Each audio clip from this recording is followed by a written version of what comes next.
Le cogito et le miroir.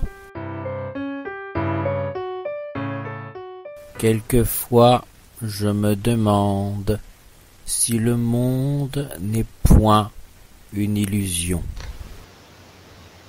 Je me veux un être raisonnable, alors je me persuade de la futilité de ces errements métaphysiques.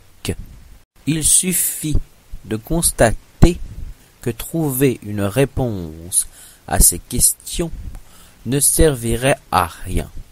Néanmoins, dans notre cœur, toujours germera cette inquiète bénédiction de la curiosité. L'existence de Dieu, l'origine de l'univers, la question du libre arbitre, l'essence de l'être, voilà de sublimes mystères. Peut-être devrions-nous, pour certains points, cultiver une inclinaison pour l'obscurité. Dans mon enfance, de fantasques manières, je jouais avec ces questions. J'aimerais encore goûter au charme de les découvrir et les manipuler encore avec la même candeur que si elles venaient d'être inventées. Je crains que la philosophie ne s'avère une quête aussi subjective que l'art.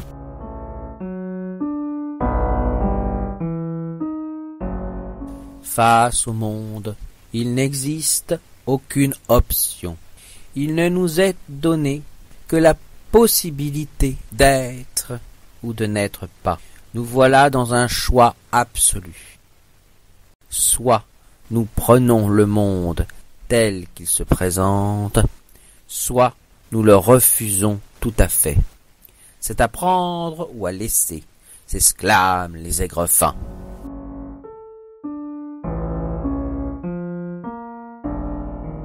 Toutes les questions métaphysiques se construisent sur la même structure.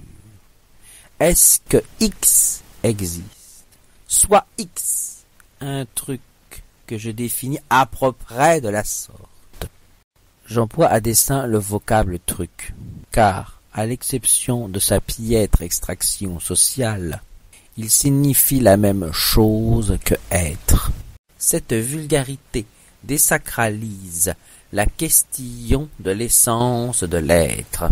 Il faut penser avec des réalités et non avec des jeux de mots.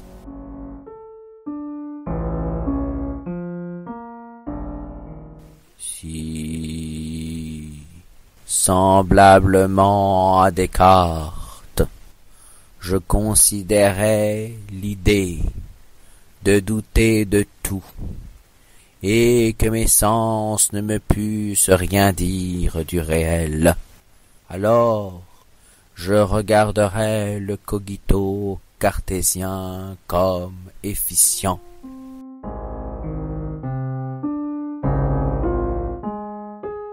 Oui, j'existe. Néanmoins, dans le cogito se trouve une coordination logique, ergo, que Descartes ne remet point en doute. L'illustre rationaliste ne douta jamais de la raison.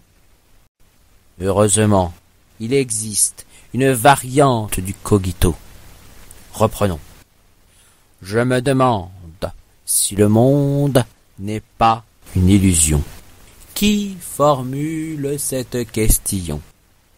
S'il existe une question, il faut bien une personne pour la poser. Cette personne, je subodore qu'il s'agisse de moi-même.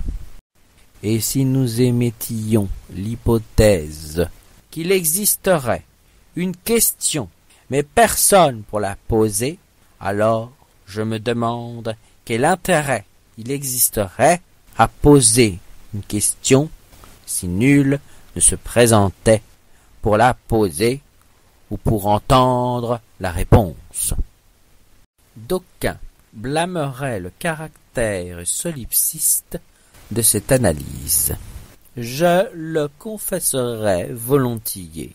Je feins d'ignorer ce que même la servante de Descartes connaissait, l'existence du moi et du monde.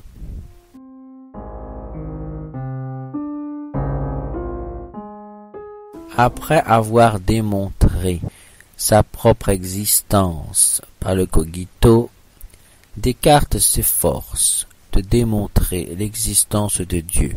Ensuite, il suppose que Dieu ne saurait l'induire en erreur et que, par conséquent, tout est bien qui finit bien et le doute s'achève. Je m'avisais de chercher, d'où j'avais appris à penser, à quelque chose de plus parfait que je n'étais. Discours de la méthode, 4e partie. Selon Descartes, nous ne pûmes guère apprendre la notion de perfection du réel, qui, par essence, s'avère imparfait, et donc seul Dieu put nous instruire de cette idée. Il prend ensuite ses propres manquements et les extrapole pour établir une suite de divines qualités.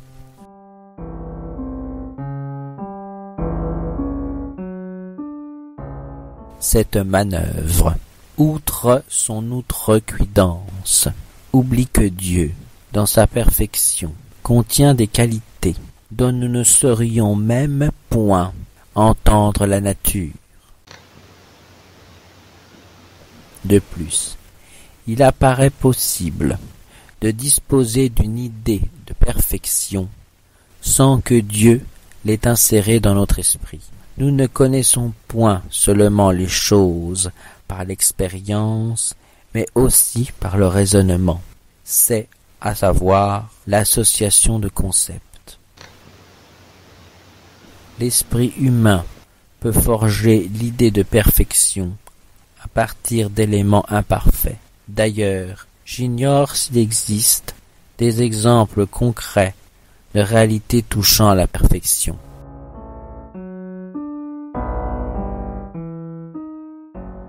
Nul ne croisa une chose infinie, ni n'en mesura l'infinitude. Cette mesure aurait demandé un temps infini. Pourtant, notre esprit entend cette notion.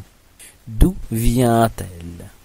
D'une quelconque mesure et de l'idée d'inversion.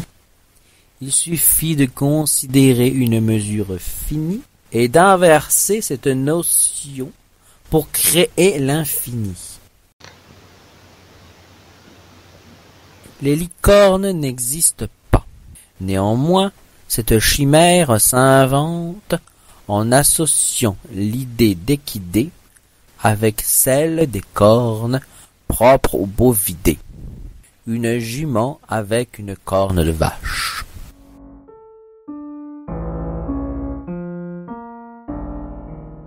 Descartes m'évoque cette période de ma jeunesse où je jouais à la poésie avec mes camarades.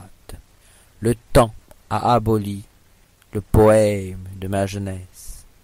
Le temps, telle la déesse Shiva, tel Chronos, crée le réel en rendant possible l'évolution, mais crée aussi des changements dans lesquels s'effacent certaines réalités. Ah, je radote encore.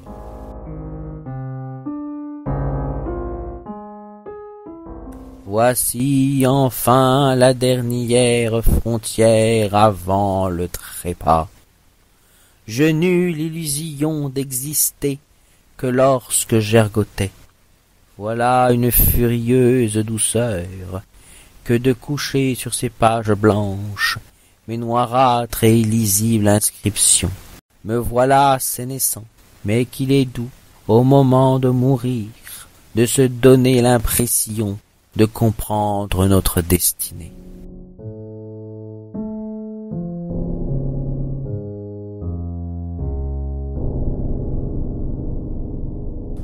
J'entends le bruit de la pluie, ce qui me donne envie de pleurer.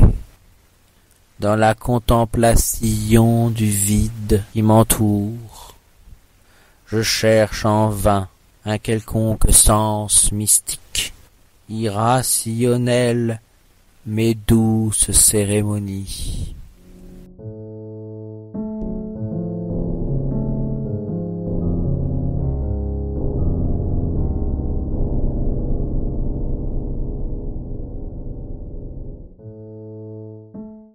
Finalement, le monde, qu'il existe ou qu'il n'existe pas, oh, quelle importance!